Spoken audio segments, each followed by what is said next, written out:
विमला अपने बेटे विवेक की शादी करवाकर बहू को लेकर शहर आती है। विमला की बहू पूनम गांव में ही पली बड़ी थी, इसलिए उसको शहर की ज़्यादा समझ नहीं थी। इसी कारण से अक्सर उसकी ननंद उसे गंवार होने का ताना भी दिया करती थी। एक दिन पूनम की ननंद रितु पिज्ज़ा लेकर आती है और पिज्ज़ा देखकर पूनम कहती है, हाय ननंद जी, ये क्या लेकर आई हो आप? आज तो मैं घर में सबके लिए खाना बनाने वाली थी और खाने में मटर पनीर बनाने वाली थी, लेकिन आप ये क्या ले आई? भाभी, मटर पनीर ना आम बात है और आप तो ऐसे बोल रही हो जैसे कोई इटालियन खाना बनाने वाली थी आप। और ये मैं कुछ ऐसी वैसी चीज़ नहीं लेकर आई हूँ, पिज्ज़ा लेकर आई हूँ मैं ये। पिज्ज़ा? इसको पीते हैं क्या ननंद जी? अरे पीने से कोई पेट थोड़ी भरता है। वैसे अच्छा हुआ आप कुछ पीने का भी ले आई, खाने के लिए मैं मटर पनीर बना ही रही हूँ। अरे भाभी, पिज्ज़ा कोई पीने की चीज़ नहीं बल्कि खाने की चीज़ होती है और बहुत ही टेस्टी होता है ये। मुझे तो बनाना भी नहीं आता, वरना मैं घर पे ही बना लेती। दुकान पे तो इसके कितने पैसे लगते हैं। अच्छा, तो ये इतना महंगा आता है कि आपको पैसे के लिए सोचना पड़ गया। वैसे ननद जी, कोई भी चीज़ बनाने की इतनी मुश्किल नहीं होती, इसको तो मैं घर पे भी बना सकती हूँ। भाभी, आप ना गंवार हो, आपको पिज्ज़ा के इंग्रेडिएंट्स भी नहीं पता होंगे और आप बोल रही हो कि इसको घर पे बनाना आसान है।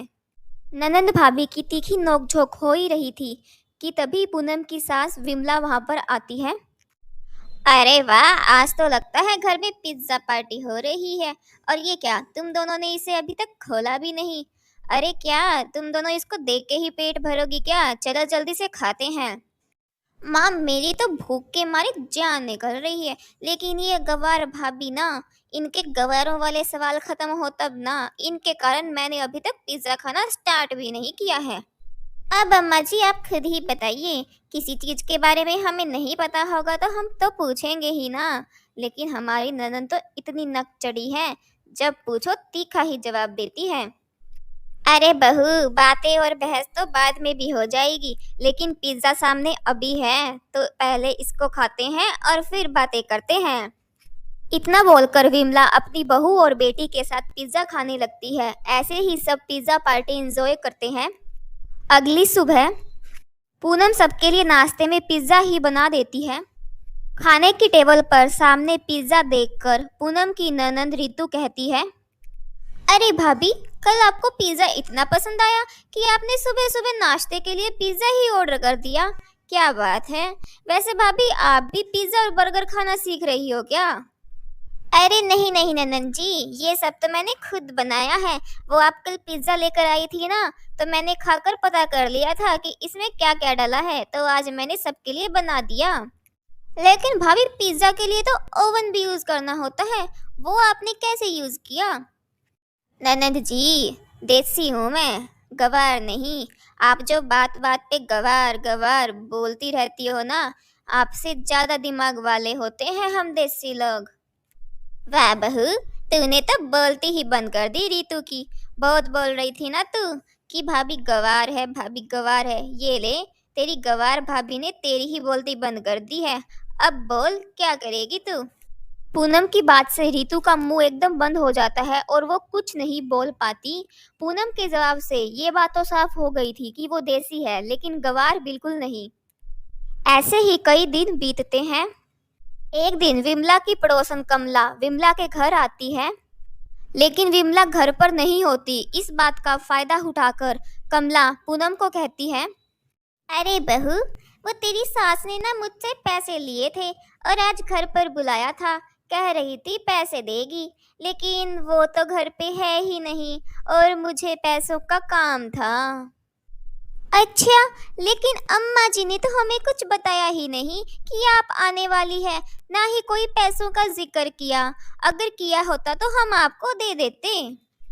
अरे बहू, तेरी सास को भी तो कितने काम होते हैं, कामों में भूल गई होगी। और अब क्या हर बात वो तुझे बताएगी? वो तेरी सास है, तू उसकी सास नहीं।